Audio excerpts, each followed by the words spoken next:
dessa unção, debaixo dessa graça, debaixo desse quebrantamento, seguir aqui conversando os nossos assuntos, conversando os temas que temos para tratar ainda essa noite. Falamos anteriormente sobre a importância de falarmos sobre nossas emoções. Eu morei um tempo fora do Brasil, morei na África do Sul, numa cidade a 100 km de Cape Town, da cidade do Cabo, uma cidade bem pequena, chamada Worcester, e a África do Sul fala 11 línguas, locais, junto com seus idiomas, e um dos idiomas mais falados é o afrikaans, que é uma junção de um holandês antigo, né? E assim, eu aprendi o inglês lá, e o meu inglês é um inglês africano, né? Não sei se você tem experiência com inglês, mas o inglês tem os seus sotaques, né? Igual o brasileiro tem nas regiões o sotaque, o carioca tem o sotaque, o mineiro tem o sotaque, o pessoal do Nordeste tem o sotaque, e tem um sotaque bem interessante, assim, eu me orgulho muito, né, de ter esse sotaque inglês carregado, assim, né? E lá na África do Sul eu aprendi muito com um homem que é um dos ícones da África do Sul, que é o Nelson Mandela. Visitei a Robben Island, que é a prisão que ele ficou lá por 25 anos, e depois que ele foi livre, ele poderia ter comandado uma guerrilha armada, ele poderia ter feito qualquer coisa nesse sentido de retomar o poder baseado na guerra, mas ele tem uma frase que ele fala assim, que a educação é a arma mais poderosa que pode mudar o mundo. Não é um fuzil, é a educação. É a arma mais poderosa que pode mudar o mundo. E o que isso tem a ver com o nosso assunto saúde emocional? A educação, o conhecimento sobre você mesmo, sobre sua história de vida, sobre as bagagens que você carrega, é a arma mais poderosa para mudar a sua vida. Por isso que o próprio Cristo ele diz: e conhecereis a verdade, e a verdade vos libertará. Vivemos hoje sim uma batalha muito grande, uma batalha ideológica, uma batalha que acaba nos fazendo necessário nos capacitarmos com educação, com conteúdo,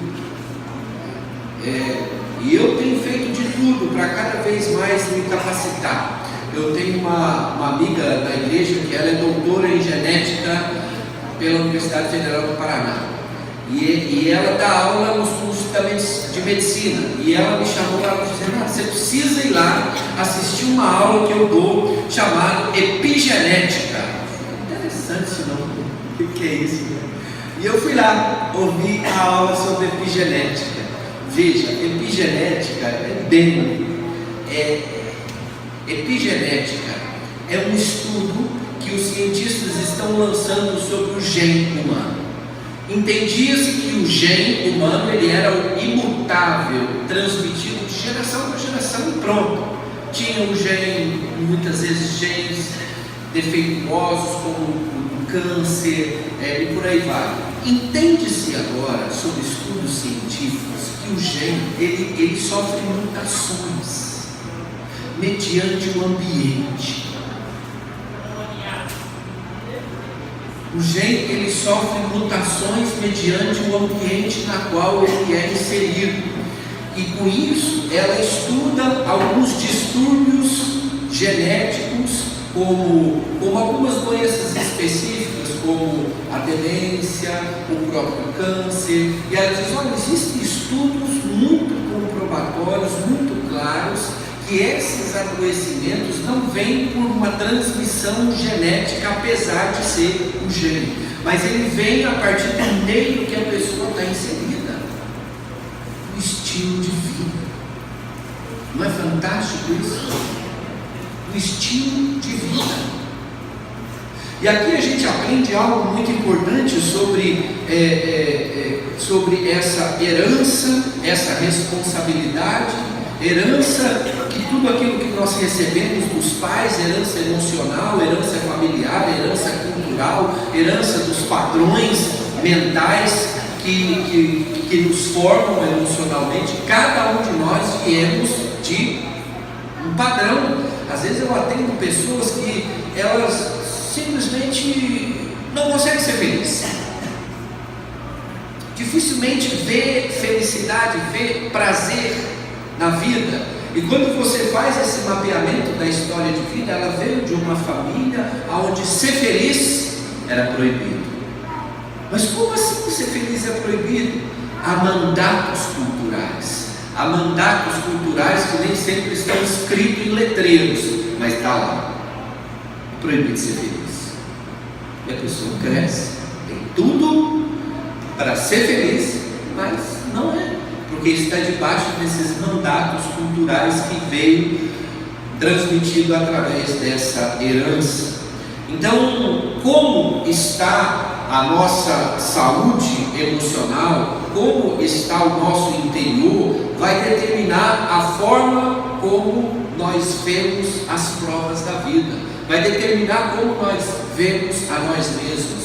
E essa questão da interioridade, essa questão do coração, da saúde emocional, apesar da Bíblia abordar amplamente, a filosofia de modo geral já nos apontava.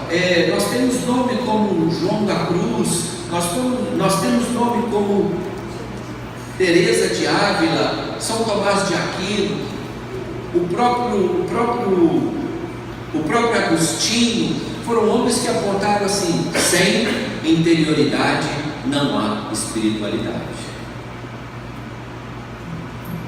Então, nós não estamos aqui inventando nada, nós não estamos aqui inventando a roda, nós estamos dizendo aqui: a espiritualidade é um instrumento terapêutico.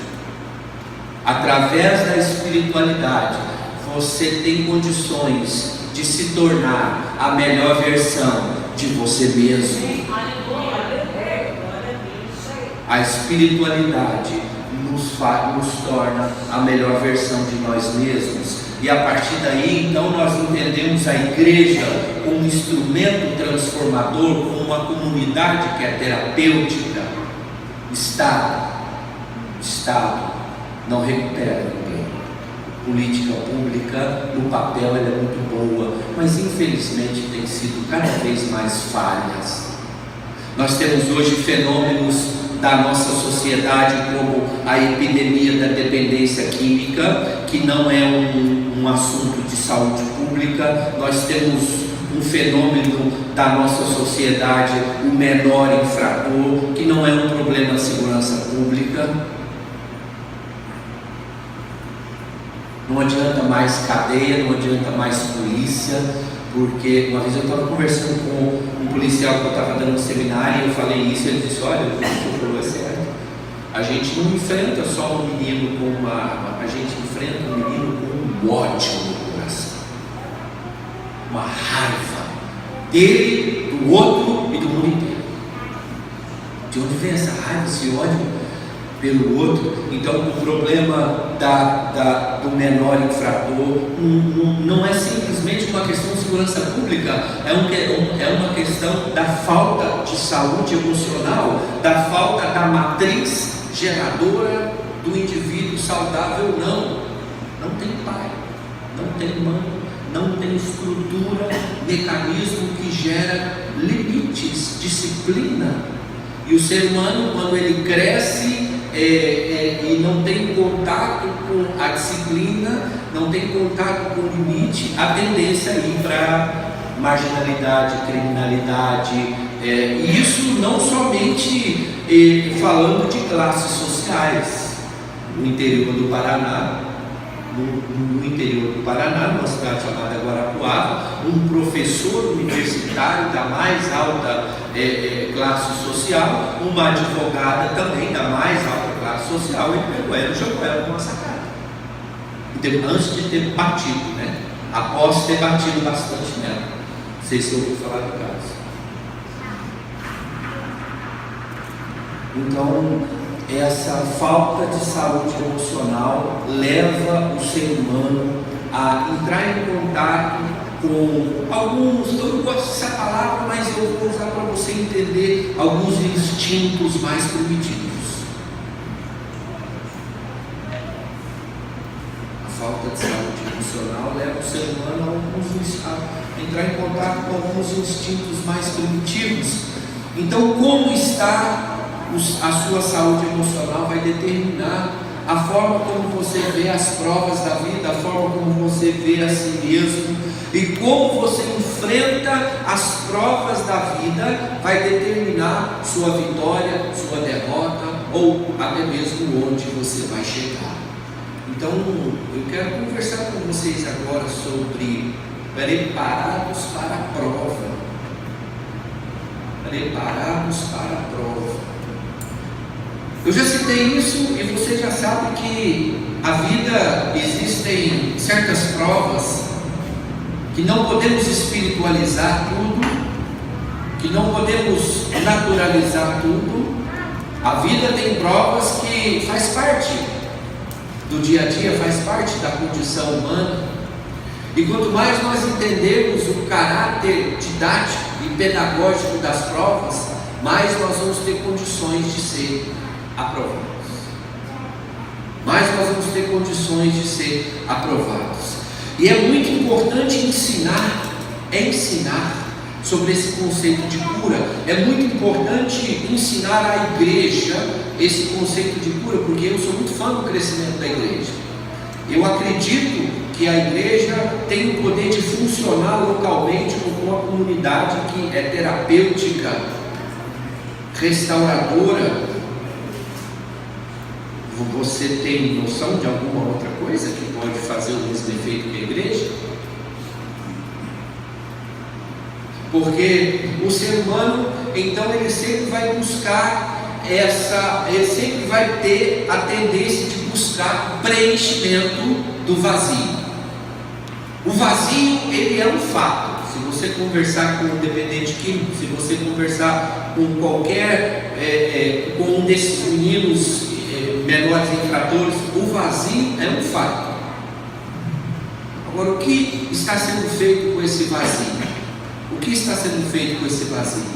Então, nesses anos nesses anos que eu tenho ministrado esse seminário, até mesmo como psicólogo, eu tenho entendido essa necessidade de ensinar sobre esse conceito de cura, esse conceito de restauração, esse conceito de entender que eu vi um vídeo sobre o suicídio e eu até meditei um pouco esse vídeo, entendendo assim que em muitos momentos da nossa vida, tudo o que precisamos é só uma vírgula que nos dê condições de seguir adiante com a história da nossa vida. Só uma vírgula. E seguir em frente com a construção da nossa história de vida. É tudo que muitas vezes a gente precisa. Só uma vírgula. Seguir adiante com a história, com a construção da história da nossa vida. Então vivemos numa sociedade que necessita de cura. Vivemos numa sociedade marcada pelo adoecimento emocional. Vivemos uma igreja marcada por um adoecimento emocional. Chocou agora recentemente o suicídio de um pastor americano, mas ano passado suicidou 6 pastores aqui no Brasil. Ano passado suicidou 6 pastores. Então, esse conceito de curar, esse conceito de sarar, ele é muito relevante. E voltando à premissa de que saúde emocional não é uma vida sem problemas, não é uma vida ausente de circunstâncias difíceis, mas é a capacidade de ter uma estrutura interna de valores e princípios que vão ter condições de enfrentar essas provas sem se despedaçar, sem se adoecer. E aí a gente vem a tomar emprestado um conceito interessante da física. Se toma recentemente esse conceito emprestado da física e se e se usa então nas ciências humanas, que é o conceito da resiliência. Resiliência é um atributo de um material que, apesar de ser submetido a altas temperaturas, deformidades, golpes, ele tem em si a capacidade de voltar à sua estrutura original. Não quebra, não se pedaça. O aço, quanto mais resiliente ele for, melhor ele é. Então, a resiliência no campo das ciências humanas é a capacidade de enfrentar as provas, as perdas, sofrimentos, lutas, problemas, sem se despedaçar, sem se quebrar, sem adoecer. E essa resiliência muitas vezes mas como que eu aprendo? Muitas vezes está dentro da própria pessoa. Muitas vezes está na forma de olhar. Existem certas pessoas que enfrentam uma dor, seja uma dor da perda, e caem em depressão, doente. E tem outras pessoas que enfrentam a mesma perda, chora, sofre, vira a página, reescreve uma nova vida, segue a vida. Resiliência. Mas como que aprende? Conforme está a sua estrutura emocional, você vai ter mais probabilidade de ser resiliente ou se abater. E vivemos hoje dias assim, que nós precisamos buscar essa restauração emocional, nós precisamos buscar essa cura. E uma das formas mais completas de se definir uma pessoa curada, eu visualizo ali no texto de 2 Timóteo, capítulo 2, verso 15, uma das formas de se definir uma pessoa curada, 2 Timóteo 2,15. Vou ficar de olho aqui, pastor, porque eu falo dessa, eu falo muito, então eu vou ficar de olho aqui. 2 Timóteo, capítulo 2, verso 15. Procura apresentar-se a Deus aprovado, aprovado como obreiro que não tem do que se envergonhar, que maneja corretamente a palavra da verdade. Aqui nós entendemos o que define uma pessoa curada. É uma pessoa aprovada. É uma pessoa aprovada. Nessa dimensão, nesse aspecto das provas da vida. O que define uma pessoa curada, restaurada? É uma pessoa aprovada. Abrindo um parênteses para aprender dois conceitos importantes: o conceito de aprovação e o conceito de aceitação. A aceitação diz respeito a quem Deus é. Deus é amor, e a Bíblia diz que Deus amou o mundo de tal maneira. Então, o amor de Deus, ele é incondicional. Nada que você faça vai aumentar ou diminuir o amor de Deus por você. Deus te aceita. Sério, me aceita até com meus defeitos? Aceita. A aceitação não é por quem você é, a aceitação é por quem Deus é. Deus é amor, é por quem Ele é. Agora, um outro conceito que precisamos entender é o conceito de aprovação, que daí não diz respeito a Deus, diz respeito a nós.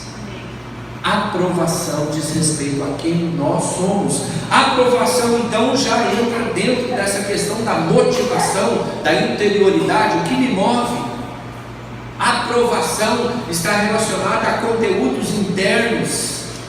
A aprovação, a base de sermos aprovados, a base de vivermos esse conceito da aprovação está relacionada à motivação, mover-se em direção a algo. O que te faz mover? A sua motivação. Se você for sincero, fizer uma retrospectiva, as piores escolhas que você fez, que te trouxe mais sofrimento e prejuízo, você tinha uma motivação errada, mesmo sem saber. Você estava com uma motivação deturpada, enganada, distorcida. Então, a motivação é a base de toda escolha. E se a motivação é desalinhada, é distorcida, é contaminada, a escolha, por sua vez, não vai ser acertada, assertiva. Muitos casais querem casar só para fugir de não sei o que, fugir da casa, fugir do ambiente familiar. A motivação já está comprometida. Muitos querem se envolver ministerialmente, só para o outro ver, só para mostrar e afirmar aquilo que ele não é. Já nasceu com uma motivação extremamente comprometida. E nós precisamos alinhar, nós precisamos confrontar, estabelecer uma motivação correta, alinhada com princípios e valores que queremos para a nossa vida. Então, a motivação é a base de toda escolha, e toda escolha e as escolhas vão constituir o nosso caráter, estrutura interna de valores. E o nosso caráter vai determinar o nosso destino, onde você vai chegar. Mas tudo, então quer dizer que eu sou fruto das nossas escolhas? Eu sou fruto das minhas escolhas, sim. E essas escolhas começaram com as suas motivações. Então o texto de 2 Timóteo 2,15 nos mostra uma sequência que nós precisamos obedecer, a fim de nos prepararmos para as provas da vida. E a primeira sequência é essa: procura apresentar-se a Deus com um realinhamento de motivações. Não é apresentar para o outro, não é viver a vida não é viver uma vida baseada no que o outro vai falar, pensar, é desmaterializar um pouco da aparência, transcender o visual e poder ser e poder ser mais essência.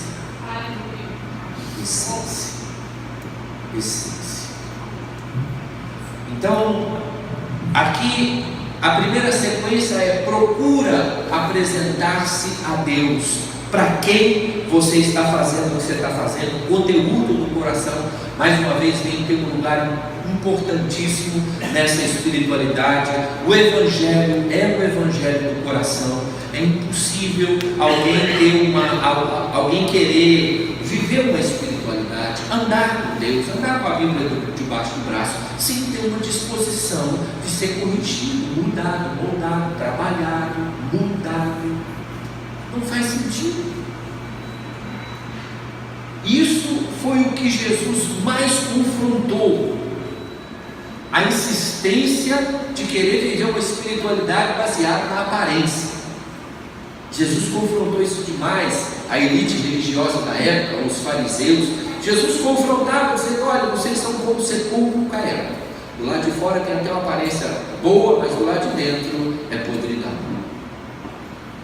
Então nós precisamos obedecer essa sequência, atender essa sequência, a fim de nos prepararmos para provas, a fim de nos prepararmos para as provas da vida. Porque a partir do momento que eu estou andando em essência, estou vivendo em essência, eu estou preparado. A partir do momento que eu vivo em aparência, eu vivo em superficialidade. O menor vento vai te arrancar com raiz e tudo, porque é superficial. É superficial. Então, esse evangelho do coração, esse evangelho que quer agir no nosso coração. Então, nós precisamos de conversar sobre como vamos nos preparar para as provas da vida. Em primeiro lugar, alinhando a motivação do coração. Quando eu vim para a igreja, ninguém me falou nada desse negócio aí que você está falando, das provas, e luta, aflição, ninguém me falou nada disso. Aí eu costumo dizer: você que não leu as letrinhas pequenas do contrato, estava tudo lá escrito. Faltou foi você dar uma lida, com mais clareza. Estava lá escrito que no mundo nós iríamos enfrentar aflições, que o caminho era apertado, que tinha as portas estreitas, mas nós temos que tomar cuidado para não ser influenciado com as facilidades da vida. E quando buscamos simplesmente facilidades, vamos viver uma vida de superficialidade. Sim ou não? Nada é construído, nada que vale a pena é construído com facilidade. Nada que vale a pena é construído com facilidade. Então, aqui a gente lembra da lei do crescimento. A lei do crescimento muitas vezes fala que é necessário crescer para baixo. E o crescer para baixo no sentido de lançar alicerce. O crescer para baixo não chama a atenção de ninguém, não gera aplauso, ninguém está vendo, muitas vezes está sozinho, são alicerces escondidos, mas sem isso não há sustentação. E nós vivemos uma época hoje uma era do visual, do marketing, do aparente, que tudo tem que ser publicado e curtido. Então eu costumo dizer, bem-aventurado aquilo que é vivido e não é publicado. Porque o cara está lá numa paisagem, uma vez ele curtir lá o negócio, ele fica filmando e postando, né? Nada contra, mas assim, bem-aventurado aquilo que é vivido e não fica sendo publicado. Viva! Desprenda-se do aparente, né? Nada contra, viu, gente? Eu não sou desse negócio de ficar doutrinando aqui a sua vida, principalmente nessa questão de uso de redes sociais. Só estou fazendo uma reflexão do quanto é importante a gente viver uma vida de mais essência. Estar ali. O viver de aparência até nos rouba estar ali. Estar ali. Então, vivemos uma época de muita aparência, vivemos uma época baseado no marketing, e muitas vezes nos deixando nos levar por essa aparência. E é interessante observar que houve em 1 Samuel capítulo 16, verso 7. Quero ler esse texto com você, mas quero te apresentar o contexto. Em 1 Samuel capítulo 16, verso 7, o rei em questão era um rei chamado Saul. Esse rei foi deposto exatamente por falta de saúde emocional. Ele queria só a aprovação do povo, ele não estava mais submetido ao profeta, e Deus então disse: olha, Saul já era, e eu tenho levantado um novo rei. Você vai, e ele fala para Samuel, você vai até a casa de Jessé, o belemita, e eu vou te mostrar ali o rei que eu estabeleci para mim. E ele foi, o profeta foi lá até a casa de Jessé. Quando chega lá, apresenta-se os filhos, e o profeta Samuel certamente olha aquele mais alto, mais bonito, mais bem agradecido, mais forte, quem sabe, né? O que chamou a atenção de Samuel na aparência daquele que ele achou que era o rei de Israel. E Deus fala com Samuel assim em 1 Samuel 16, 7. Porém disse o Senhor a Samuel: não atentes para a sua aparência, nem para a sua altura, porque eu rejeitei, porque o Senhor não vê como vê o homem vê o exterior, porém o Senhor vê o coração. Um chamado à vida de essência, um chamado à vida de interioridade. O Senhor vê o coração. Bom, mas aqui criou uma situação difícil, porque o profeta foi lá com o comando de Deus para ungir um novo rei, não era nenhum desses. Aí o profeta pergunta: mas acabou-se os seus filhos, Jessé? Ele diz: não acabou, eu tenho mais um, é o Davi. Ele está lá no campo das ovelhas, é o pastorzinho, fica lá no campo das ovelhas, ali só com aquela harpa dele, fica lá louvando a Deus o dia inteiro. Aí o profeta não manda chamar, nós vamos nos assentar à mesa enquanto ele não chega. Enquanto o Davi não chegou, o profeta olhou e disse: está aí o ungido do Senhor, está aí o rei de Israel. O que a gente aprende aqui?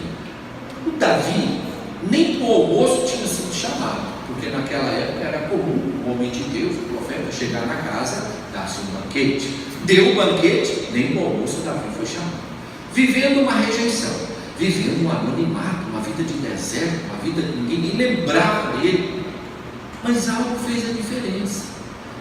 Mais adiante, esse mesmo Davi, ele tem um codinome dado por Deus. Qual é? O homem segundo o coração de Deus. Entendemos que então Davi, naquele momento lá, ele estava com o coração alinhado, uma motivação alinhada com Deus. E aqui a gente aprende esse segredo. Quando você está com a sua motivação alinhada, com a sua motivação estabelecida em princípios e valores, não importa se você está vivendo no anonimato, esquecido, rejeitado, não importa, Deus manda te chamar de onde você estiver. Deus manda te chamar de onde você estiver. Vai, para tudo, só um pouquinho, manda chamar esse aqui, esse lugar dele. Amém. Só um pouquinho, para tudo, enquanto não vier esse aqui, esse lugar para ele. A porta que eu abri é para ele. Então esse é o poder de uma motivação alinhada. Vai nos projetar para o centro da vontade de Deus. O poder de uma motivação alinhada. O que tem te movido? O que tem movido sua vida? O que tem te motivado? O que tem levado você a fazer as escolhas que você tem feito? Motivação precisa ser alinhada. Voltando ao texto de 2 Timóteo 2,15, a outra sequência que nós precisamos obedecer a fim de nos prepararmos para as provas. A primeira é apresentar-se a Deus, a segunda é aprovado. Eu disse que uma pessoa curada é uma pessoa aprovada. Eu disse que o que mais define uma pessoa curada é uma pessoa aprovada. Agora a pergunta é: o que é preciso fazer para sermos aprovados? Ler a Bíblia, orar, vir na igreja, jejuar, tudo isso é muito importante e é indispensável na vida cristã, mas nada disso vai fazer de você uma pessoa aprovada. O que é preciso fazer para você ser aprovado? Aprova. Sem a prova, e você enfrentando a prova e oferecendo escolhas diferentes, ações diferentes, você não vai ter condição de usufruir da condição de aprovado. E as provas são o único caminho para você ser aprovado. As provas da vida fazem parte do processo de aperfeiçoamento do nosso caráter, da nossa maturidade, do nosso crescimento, da nossa evolução e autonomia como indivíduo e pessoa.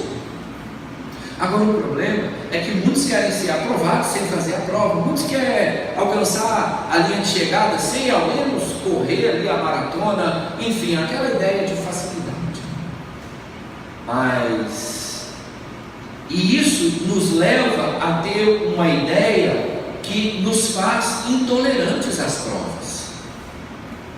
Muitas vezes estamos vivendo uma vida de intolerantes à frustração. Não pode frustrar porque já desiste de tudo, não pode frustrar porque já desiste e volta para trás, mas como que quer conquistar sem romper as resistências? Então muitas vezes nos tornamos intolerantes a frustrações, intolerantes às provas da vida, intolerantes a tudo. E essa intolerância muitas vezes nos faz endemonizar as provas da vida. Você chega na igreja, vai dar abraço ao Senhor, irmão, pastor, como é que está as coisas em casa? Pastor, o inimigo furioso, se levantando, inimigo terrível, pastor, lançando as setas do maligno. Aí eu costumo brincar, mas irmão, então tá bom, mas eu perguntei do inimigo, não, agora me fala de você mesmo, da sua casa, da sua família, como é que é o casamento, os filhos, deixa esse inimigo para lá, eu quero saber de você. Nos tornamos intolerantes, estamos com o problema dessa flacidez emocional, que nos faz intolerantes às provas da vida. E nessa intolerância, principalmente quando você começa a entristecer, fica triste, você acha que você está doente, só que está triste. E tristeza não é doença. A tristeza em si não é doença. Quando a tristeza se prolonga por dias, por com uma constância acentuada, aí sim. Mas a tristeza não é doença. Não adianta você beber o remédio para a tristeza, você está triste. E essa tristeza veio para melhorar, organizar, alinhar algo na sua vida. Você veio com o aconselhamento, estou triste porque me mandaram embora. É uma situação de tristeza mesmo, mas fica tranquilo, não tem nada de errado, você não está com depressão, é só tristeza. Uma vez eu atendi uma jovem e de casada recentemente, ali já tinha uns 3 anos de casado, e ela estava na luta para engravidar. Desde solteiro, sempre quis engravidar, casou, descobriu que estava com um problema e tal. E ela estava vivendo uma tristeza por não estar conseguindo engravidar, uma certa frustração.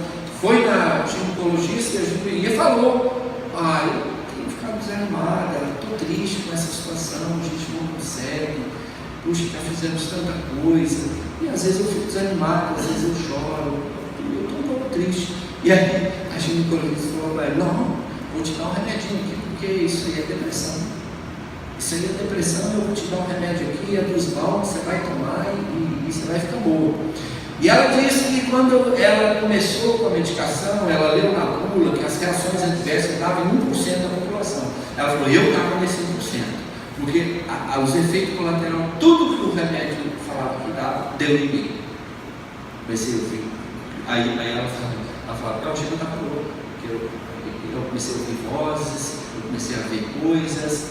Eu disse: olha, você não estava com depressão, você só está triste. Agora, abrindo parênteses, nada contra a medicação. Medicação, ela tem o seu lugar. Nada contra a medicação.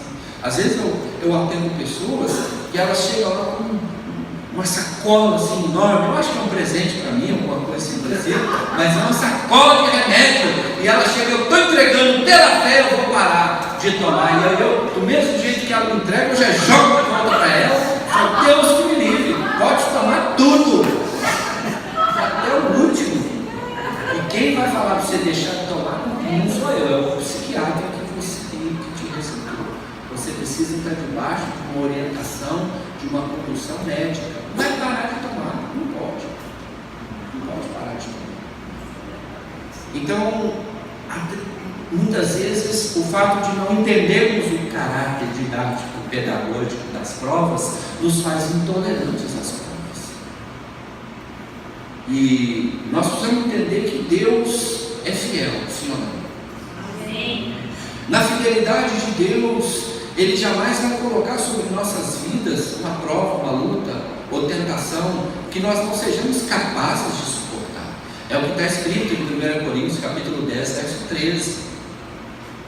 Não vos sobreveio tentação que não fosse humana, mas Deus é fiel e não permitirá que sejais tentado além das vossas forças, mas pelo contrário, juntamente com a tentação, vos proverá livramento, que de sorte possais suportar.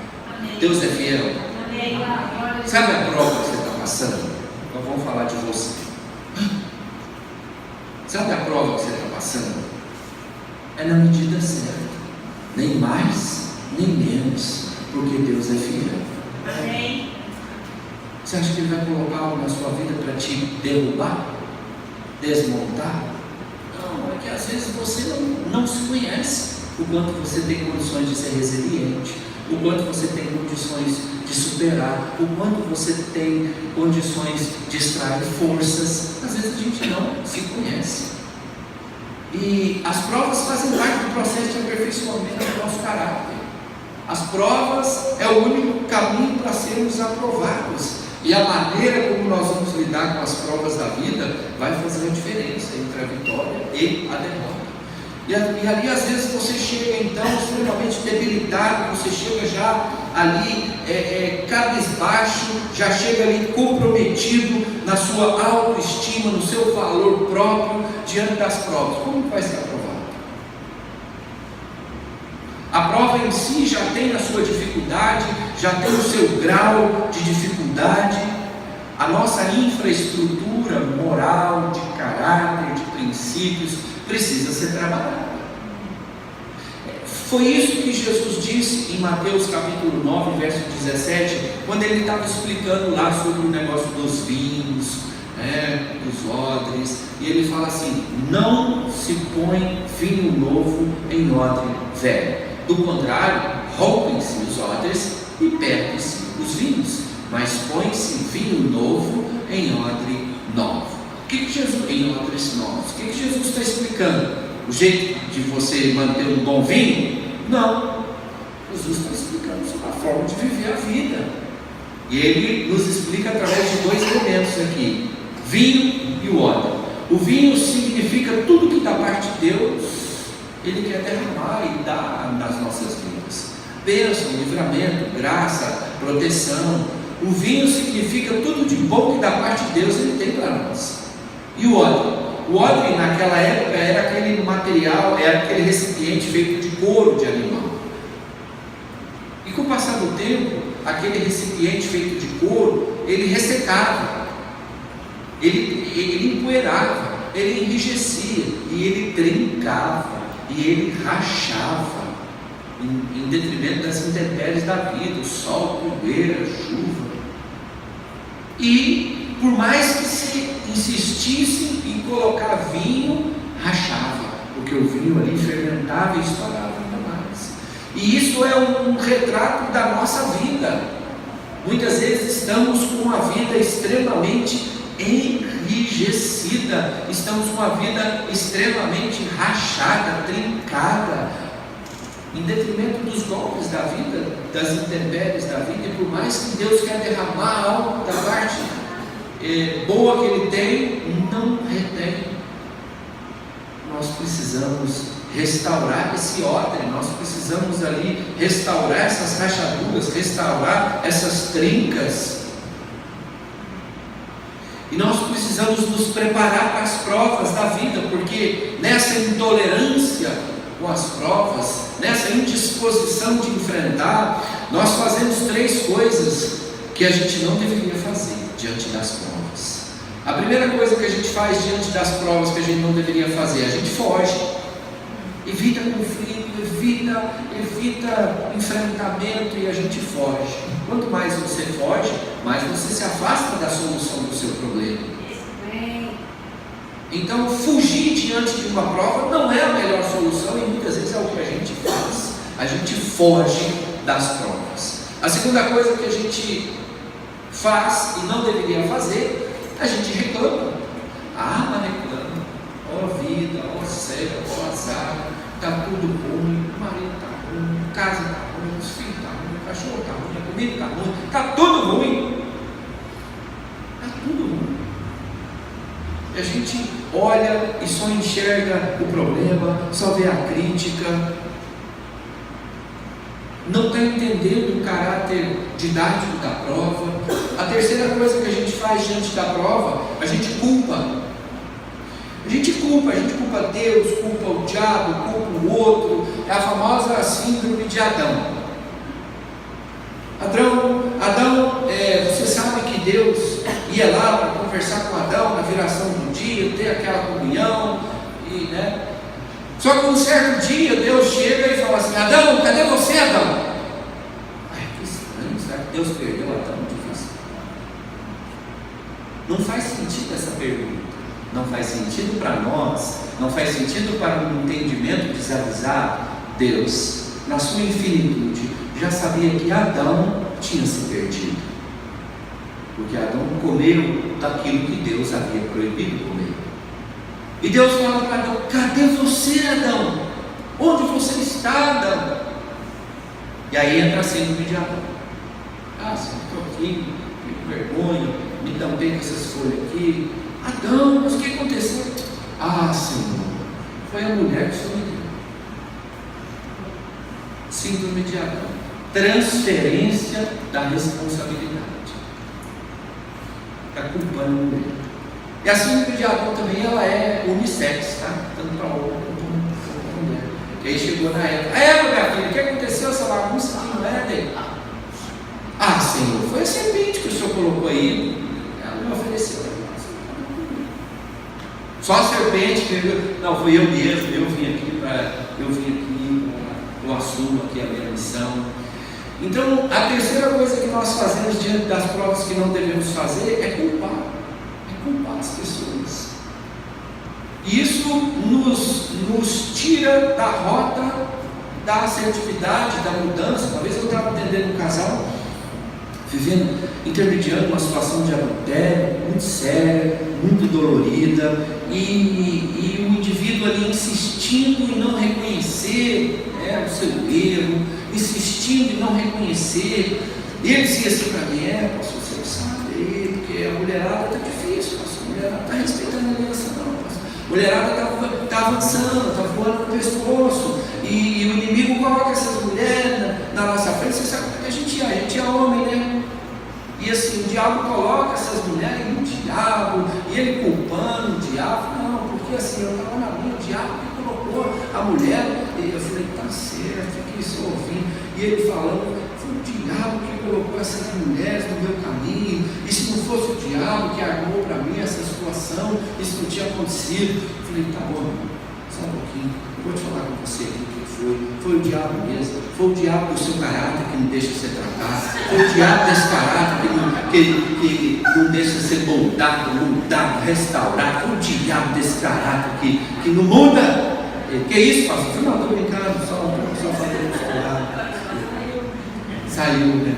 O diabo do caráter, o diabo do seu caráter que não deixa ser moldado, tratado, restaurado. Então, diante das provas, aí a pessoa pergunta: mas o que eu tenho que fazer? Nada, fica parado, porque a pessoa é muito ansiosa. Ela vai, ela fala com quem não deve falar, ela faz o que não deve fazer, ela fala com todo mundo, ela faz tudo. Uma pessoa muito ansiosa. Então tem que dar esse comando: fica parado, respira fundo. É para combater a ansiedade, é importante, fica parado. Aí não dou conta, começa a tremer, pega uma água, um açúcar, pega qualquer coisa, fica parado. Vai evitar muito problema. Já ficou parado? Respirou? Agora você pergunta: Senhor, o que o Senhor quer me ensinar nessa prova? Senhor, o que eu tenho que aprender com essa aprovação? O que eu tenho que aprender com essa prova? Porque certamente o Senhor quer me ensinar. Então, diante das provas, nós temos que ficar parado, respirar, baixar a ansiedade e começar a entender o que eu tenho que aprender com essa prova. O que eu tenho que aprender? As provas são a única oportunidade de aprovação da nossa vida, de aprovação, de nos levar a um outro nível, de nos levar a um outro nível de maturidade, de entendimento. Nós precisamos nos aprimorar nessa matéria de sermos aprovados. Agora, o fato de fazer a prova e ser reprovado, você lembra que Deus nos aceita? O amor de Deus é incondicional. Mas você faz a prova e não age corretamente, não escolhe diferente e é reprovado. Deus vai te rejeitar? Jamais. Você é valioso, você é precioso. Deus te ama. Ele vai fazer você dar uma volta. Vai colocar de novo a mesma situação para ver se você é aprovado. E aí você liga para o pastor Zenon, diz: pastor do céu, eu fiz aquele seminário lá, aquele rapaz que eu falei na de cura, mas assim não adiantou nada, porque as provas estão fervendo na minha cabeça. Por isso que eu digo, né? Hoje é sábado, na segunda-feira as provas estarão antes que eu. Que é isso? Vira essa boca para lá, para o mundo sul. Eu vi. Segunda-feira as provas estarão antes. Vira essa boca para lá. Segunda-feira as provas estarão lá te esperando. Você quer que vai para onde? Quer que desapareça? Bom, não vai desaparecer. Não vai fugir. Não vai para a vida do pastor, porque ele tem a dele, está aí, tem a dele. Então, nós precisamos mudar a disposição com a qual nós enfrentamos as nossas provas. Então tá, segunda-feira vai estar tudo lá te esperando. Você tem que mudar a postura. Porque se você chegar diante das provas, fazer a mesma coisa, é possível que você vai ter o mesmo resultado: reprovação. E essa vida de fazer a prova e ser reprovado, fazer a prova e ser reprovado, na mesma área ainda por cima, na mesma luta, na mesma área, leva as pessoas ao desespero. Mas, meu Deus, quanto mais eu oro, mais essa oração aparece, mas não é possível, isso aqui não larga do meu pé, meu Deus do céu, não vai largar mesmo, você não foi aprovado. Então, esse ciclo de fazer a prova e ser reprovado, fazer a prova e ser reprovado, Deus vai nos fazer dar uma volta. Agora o problema é que tem gente andando em círculo faz tempo, andando em círculo faz tempo, porque essa dinâmica de fazer a prova e ser reprovado, fazer a prova e ser reprovado, nos leva a um quadro de derrota. O que é derrota? Uma vida cíclica de reprovação, sempre na mesma área, sempre na mesma situação, sempre na mesma luta ou tentação, vivendo a mesma reprovação, derrota. E a derrota tem assim aprisionado muitas pessoas. E a derrota, ela impõe um jugo de crenças limitantes, que são estruturas do pensamento que moldam a nossa conduta, que são crenças, estruturas do pensamento que vai moldar a sua conduta. Então você está vivendo um ciclo de derrota, e isso impõe um jugo de crenças limitantes. Quando você chega para enfrentar a prova, antes mesmo de acontecer, você já diz: eu não posso, eu não vou dar conta, eu não sou ninguém, eu não mereço, eu não sirvo para isso mesmo, não. Já se sabota antes mesmo de entrar e enfrentar a prova. Existem pessoas que a prova está lá na frente, ainda está chegando. Antes de chegar, a pessoa já cai, nem foi provado, já está caindo. O ciclo de derrota que nós precisamos quebrar, que nós precisamos nos desvencilhar, porque essas áreas de derrota, além de impor esse jugo de crenças limitantes na nossa vida, impõem um jogo de vergonha, de dor. A pessoa fica envergonhada de estar sendo reprovada ali em todo instante. A pessoa fica sentindo um peso de culpa, um peso de vergonha, de dor. Então nós precisamos buscar nos desvencilhar desse ciclo de reprovação, desse quadro de derrota, e nós precisamos mudar a postura de enfrentamento das provas da nossa vida. E a pior coisa que acontece com as crenças limitantes é que a gente acha que as provas vão ser sempre mais fortes do que nós. A gente acha que nós seremos sempre inferiores diante das provas. Isso não é verdade. Isso não é verdade. Isso não é verdade. Uma coisa que eu gosto muito de ensinar, numa questão espiritual, numa questão das práticas espirituais, uma vida espiritual ela é feita na prática. A insistência de viver uma vida espiritual de aparência, Jesus já combatia isso, chamando essas pessoas de hipócritas, religiosos, sepulcros caiados. Uma vida espiritual funciona na prática, e prática é rotina, é dia a dia, e é o que Jesus nos ensina em Mateus capítulo 6, verso 6. Nós precisamos adicionar à nossa rotina diária essa prática.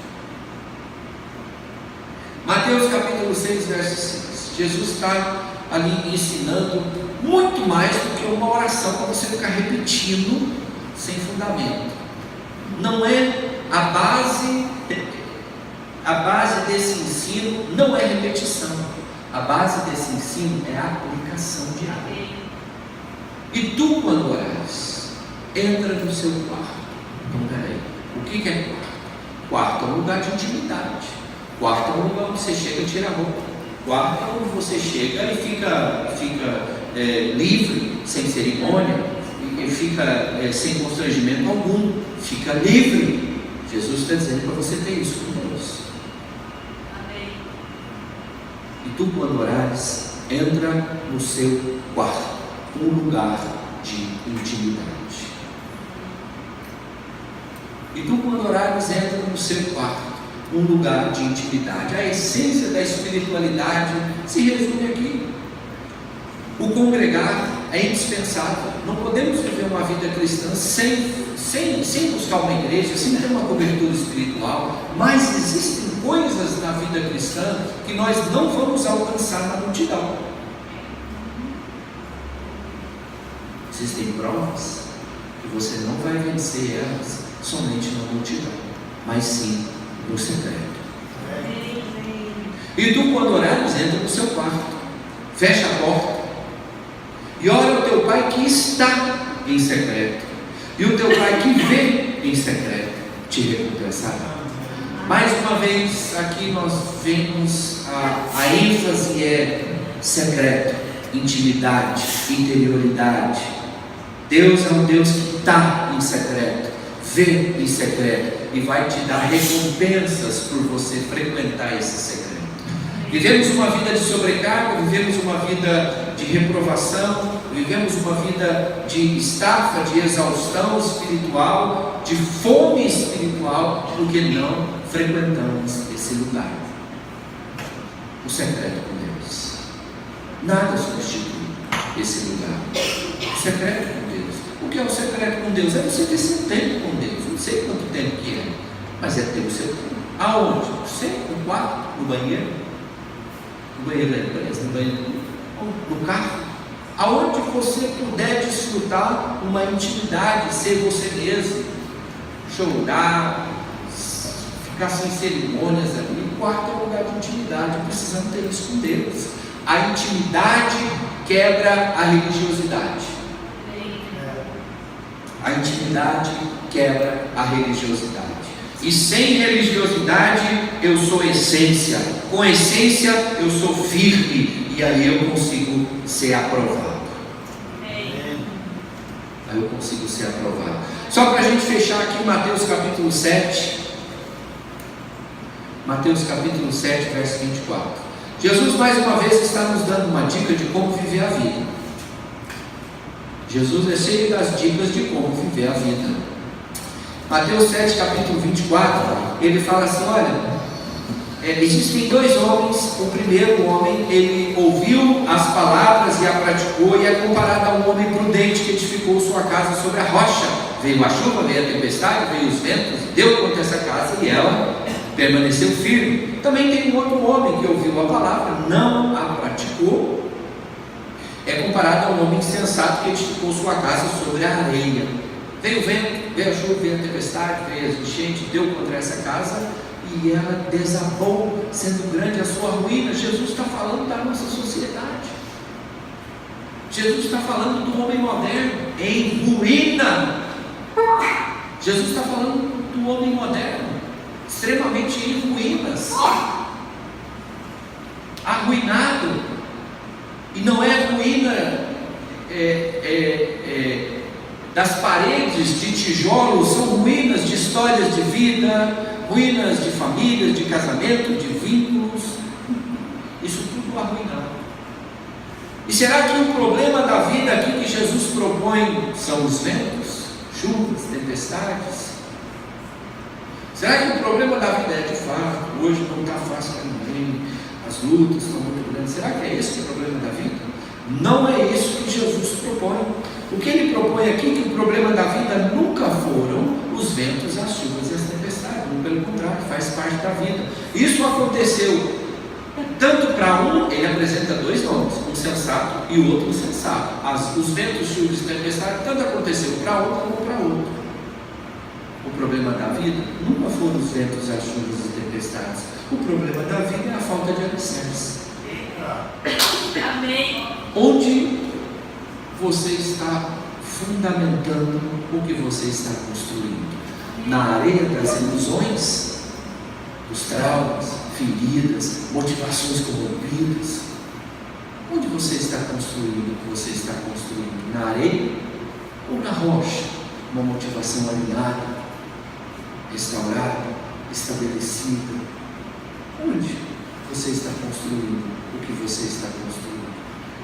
Conheço pessoas que a vida inteira o combustível que as movimentou foi o combustível da rejeição. Eu vou fazer, eu vou crescer, eu vou ganhar dinheiro, eu vou ficar rico, só para mostrar para ele aqui, só para mostrar para o meu pai, enfim, são muitos os diálogos na mesma intensidade, na mesma linha. É um combustível adulterado. Ele dá um impulso, mas ele funde o motor existencial. A pessoa até sobe a escada do sucesso, mas quando ela chega lá em cima, ela olha e diz: puxa vida, eu até cheguei aqui em cima, mas agora eu vi que a escada está na parede errada, não era aqui que eu queria chegar. Então nós precisamos nos preparar para as provas da vida, porque o cenário é de batalha. O cenário é de uma batalha na qual nós precisamos nos posicionar. Eu queria que você ficasse de pé. Nós vamos ter um tempo de oração aqui, se você falar.